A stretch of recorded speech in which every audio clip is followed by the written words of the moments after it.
Go!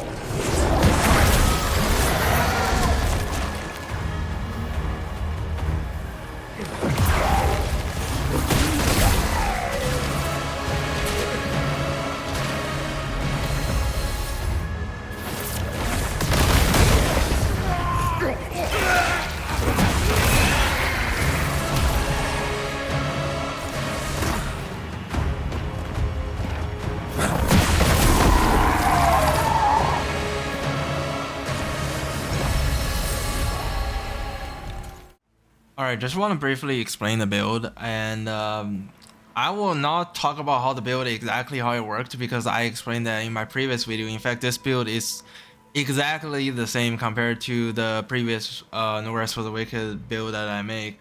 So I will link the video so you guys can check it out. But I'm just gonna show you what I'm wearing right now. Okay, so for the weapons, I got this attack damage, critical hit chance, and gain barrier on kill. The only thing you need to pay attention is the gain barrier on kill can only exist on magical item, on blue item.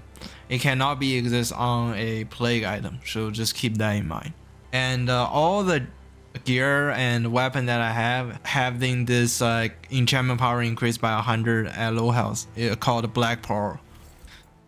So for the helmet, I got the critical hit chance, fire damage, focus cost reduction, healing increase at low focus.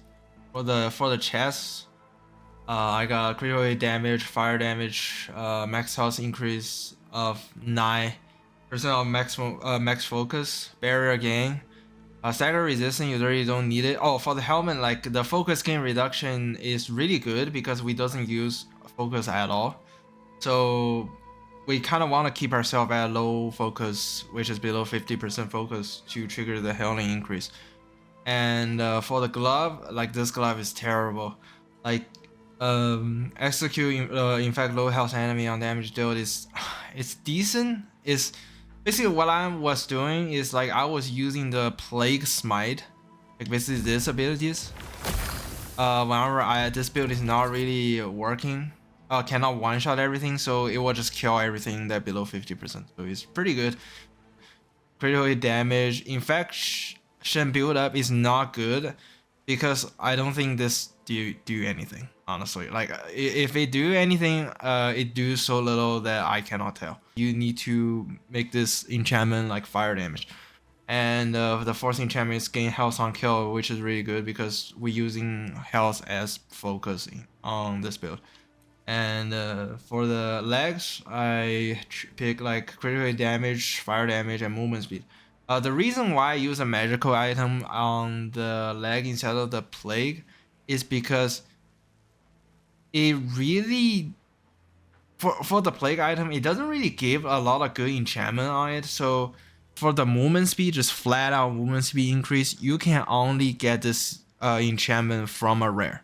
From a magical item. So I was just thinking like, why not just go for a magical item so I can run faster, right? So I just basically pick a magical item. And for the ring, obviously like leg ring below 50% paired with this glove. This is 16%, but we have Black Pearl 100%, 32 plus 21 is like 53. So we below 50%, so we get the lifesteal. And for this Willow Cap ring is really good because it just genuinely makes your casting speed and running speed, just everything just faster, makes your like gameplay a little bit smoother.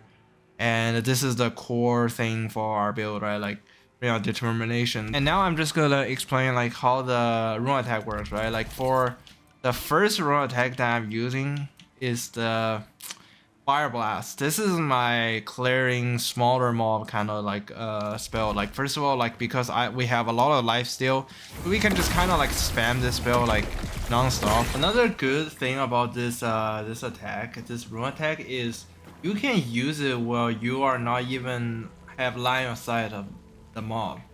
Basically what I mean is like right now I'm here, like I can use the spell right here, right?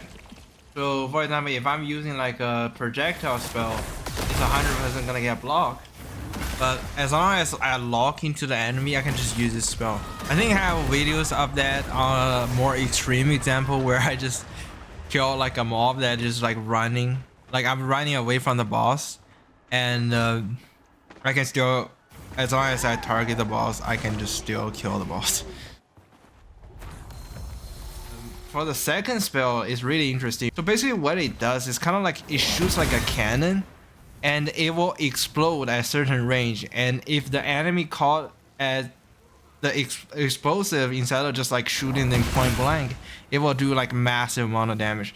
So right now, if you can see this, like it only deal like 1.4k damage, which is still decent, but like if we back off a little bit, we hit him and it explode, it deal 4.7k damage. It literally deal around like 3 times more damage. But another thing about this is like about the new update is like they add like an elemental reaction, which is if you're hitting like a fire damage on a plague infected enemy, it will deal even more fire damage. So I can prove this by literally doing this. Okay, so right now the enemy is not plague infected, and we have our attack buff, and we hit it for like 5.7k damage, right? But if we do get him infected by plague, and now if we shoot him, wait, what? It deal roughly like 20 to 30% more damage. It's okay, but to be fair, like the plague is almost kind of useless because we already deal so much damage that to a point like we can one shot basically everything. It's like 5k, either 5k or 7k, it doesn't really matter. Yeah, so yeah, and this build compared to like my previous build is really good because this build clearing like speed is like super fast. Like in fact, I'm probably gonna link one of my Crucible runs where I didn't pick up everything. Like you just clearing so fast, and you can basically clearing like this build is so easy to use. You can almost just play this build while your eyes closed. Like you get like a massive shield whenever you kill anything, and by the way, the shield reset on every single kill. So yeah, I think that's about it.